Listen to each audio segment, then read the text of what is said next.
Nagbabalik ang programang Si Maria at si Lars. Si Maria at si Lars. Hosted by Erlisa Lopez Peterson and Araceli Anderson. Si Maria at si Lars. Si Maria at si Lars. Welcome back po sa Si Maria at si Lars. Isang napakagandang kanta na naman, On the Wings of Love. And kasama po natin si Mary Rose from Esbjerg. At so far po, napag-usapan natin ang kanyang masasabing journey sa Denmark, sa isang, ano ba tawag dito, Viking country. And Mary Rose, sa tingin ko na yung choice mo na mag-start ng negosyo or ng business together with another Danish Filipino sa Denmark ay interesting kasi kagaya nga ng nasabi ni Ara, ang mga Pilipino ay napaka-creative, nakakahanap lagi ng diskarte ba sa buhay. So masasabi natin na itong negosyo na ito ay isang diskarte din, di ba? Oo. Isa siyang diskarte talaga. Kasi when you run out of options, kailangan mo talagang mag-isip. So, yun lang naisip ko kasi that's what would fit my life situation right now, kumbaga. So, yun. Kumbaga yan yung expertise, Miss Eki. Kumbaga yan yung expertise ni Miss Mary Rose, ang mag-isip ng mag-isip. Oo, pampauban yata yung isip-isipan. Anyway, ano ko lang, kasi tayo mga Pinoy, kasi mga negosyante tayo kung iisipin mo, no? Sa Pilipinas, marami tayong mga sari-sari stores, and then kung medyo nasa below poverty line siguro, may mga diskarte pa rin ng mga Pilipino na magtitinda sa kalye ng mga soft drinks, chicharon, yung mga ganun ba, balot. So, yung siguro kultura na talaga natin mga Pilipino ang maging mapag-imbento ng mga solusyon sa buhay na hindi lang talaga tayo uupo sa isang sulok at maghihintay ng grasya, no? Tama yan. Oo. Tatama kung talaga. Naalala mo. Kung naalala mo, Miss Eggy, yung isa sa mga apelyado ni Jose Rizal ng ating pambansang bayani, merkado, di ba? Ibig sabihin, merchant. So, sa katagal-tagalan na ng history ng Philippines, talagang nasa dugo nating mga Pilipino ang maging negosyente. Hindi man malaki, at least maliit, meron pa rin. Pero siguro para sa akin din, Mary Rose, ang negosyo talagang tapangan yan, pagiging matapang at pagiging pagte-take ng mga malalaking risk, hindi ba? Yeah, it's true. Oo. Kasi lalo na ang capital, no, kung malaki ang investment mo and malaki rin yung time na i-invest mo para mabawi yung capital na yun, and you're taking that risk as well. Oo, kasi hindi mo pwedeng pabayaan ang negosyo mo talaga and it's 24/7. Yun nga sinasabi. Isip ka ng 24/7 siguro gising. Pero maganda rin niya kasi hawak mo rin ang oras mo. Siguro yun yung advantage ng may negosyo. Oo. Yun actually, yun yung one of the advantages na naisip ko. Kasi mahirap talaga yung wala ang asawa mo for almost like 2-3 months at a time. Tapos, nagmamanage ka ng, kumbaga, household, ganyan. And it's mahirap. So sabi ko, gusto ko yung hawak ko ang time ko, and then I still have time, of course, for my daughter. Kasi kapag work, alam mo naman, ang aga nila dito mag-umpisa, 7 pa lang, for example, nasa work na. So, ganon. Parang I cannot imagine myself in that situation. Yun lang, paghatid sa anak ko ng 8:00 ng umaga, ako'y nahihirapan. Well, I'm not a morning person. Yun. So, sabi ko, a business would be really good. Kasi, para na rin magamit ko yung connection ko, yung network ko, kumbaga, sa Pilipinas. Kasi, nung nag-work ako doon, before NEDA, I've been working with the Philippine Chamber of Commerce. Wow. So, okay. I know a lot of Big people time. in the business, business field. So, talagang, tsaka, yung concept kasi, the business concept is, it's something that makes me feel good, it makes other people feel good, and it's for the good of everyone. So, yun yung concept. If I may tell something about it, nag-stem siya mula noong nagkaroon ng super typhoon Yolanda sa atin. December 2000. Yun yung umpisa noon. It's Ayan, not nakaka-intriga lalo. Part pa yan ng inyong marketing strategy. Yeah. So, ayun. Kasi at saka lahat naman tayo, meron tayong charitable spirit within us. So I said, why not make it like a business? Ganun.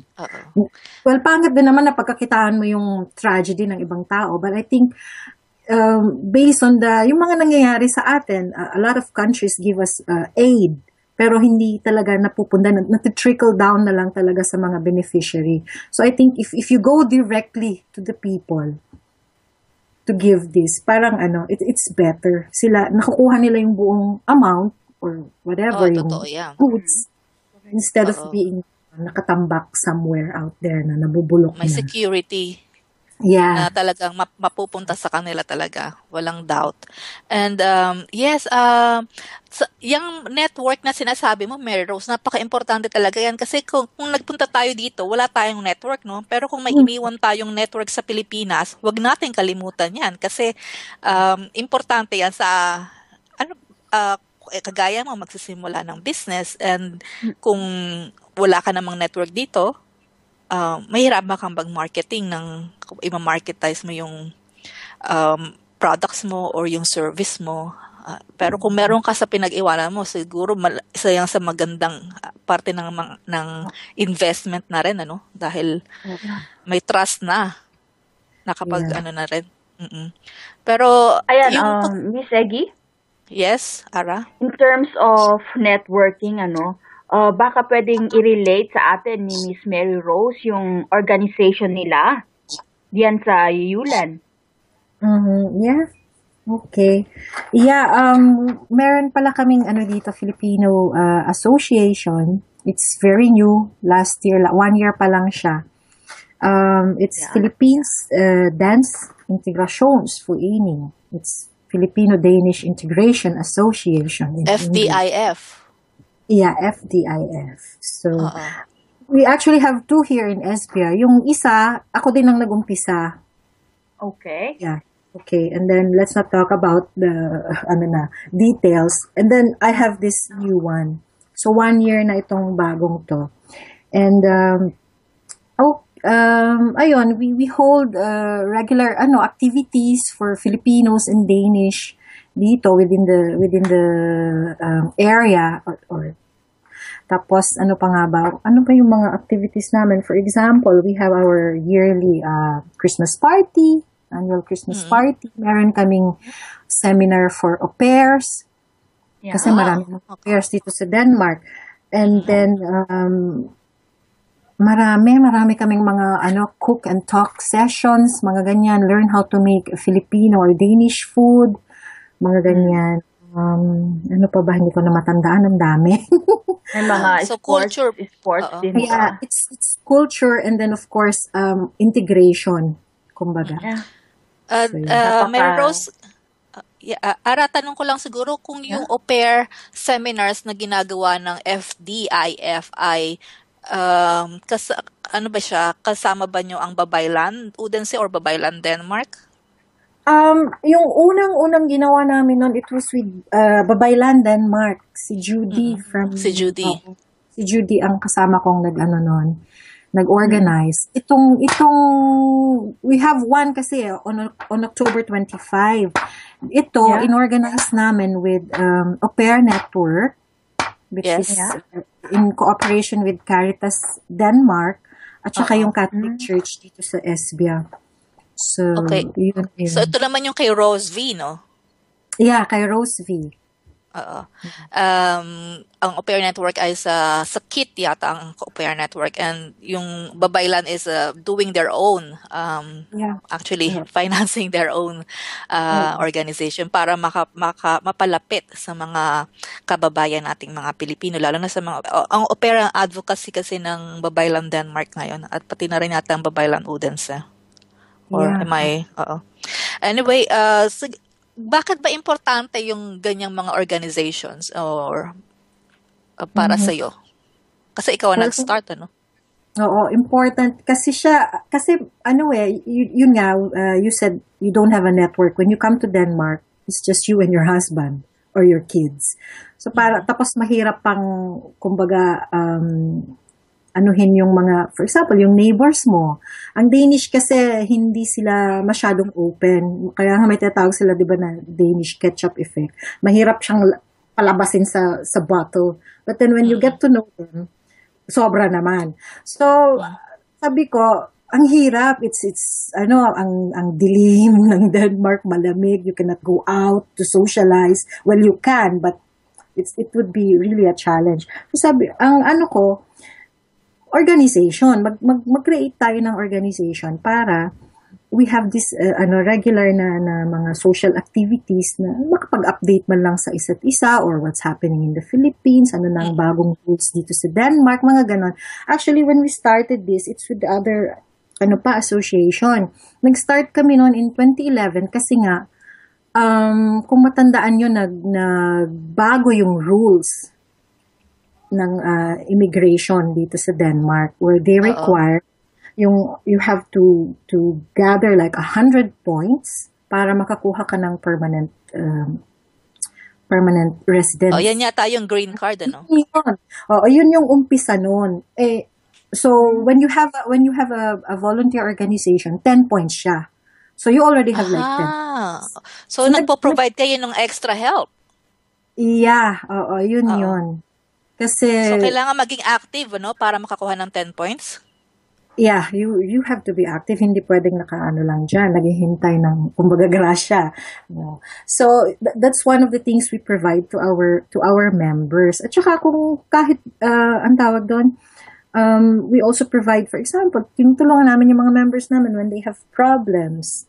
But not necessarily yung mga marital problems kasi personal na yun eh. So we don't really meddle in those affairs.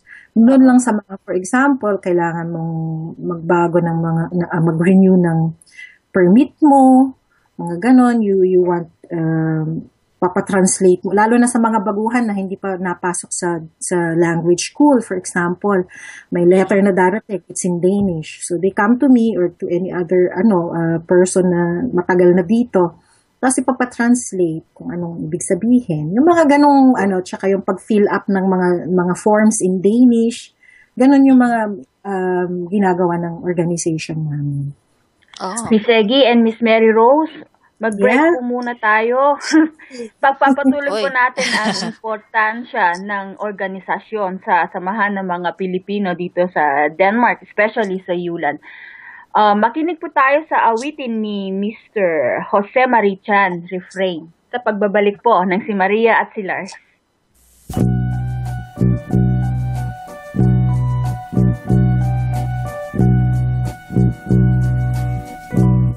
I look out and I see the rain as it falls on my window pane, and the music that's in my heart is a sad refrain.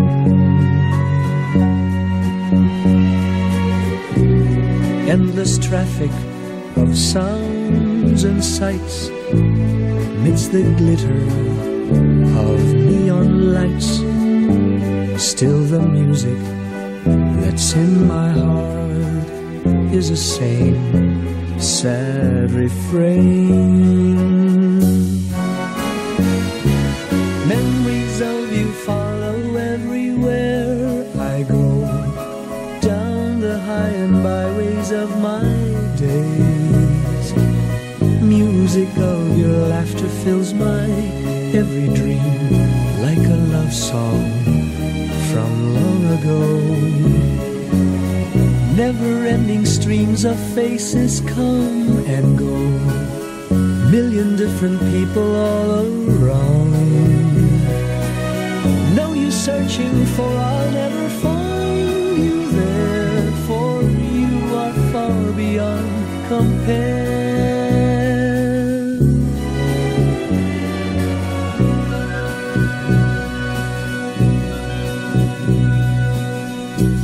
Take a jet to a hideaway from the humdrum of every day.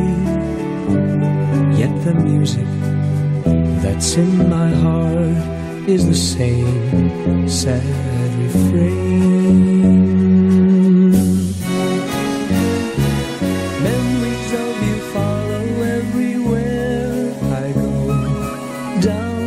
by and byways of my days. Music of your laughter fills my every dream like a love song from long ago. Never-ending streams of faces come and go, million different people all around. No use searching for, I'll never find you there, for you are far beyond compare.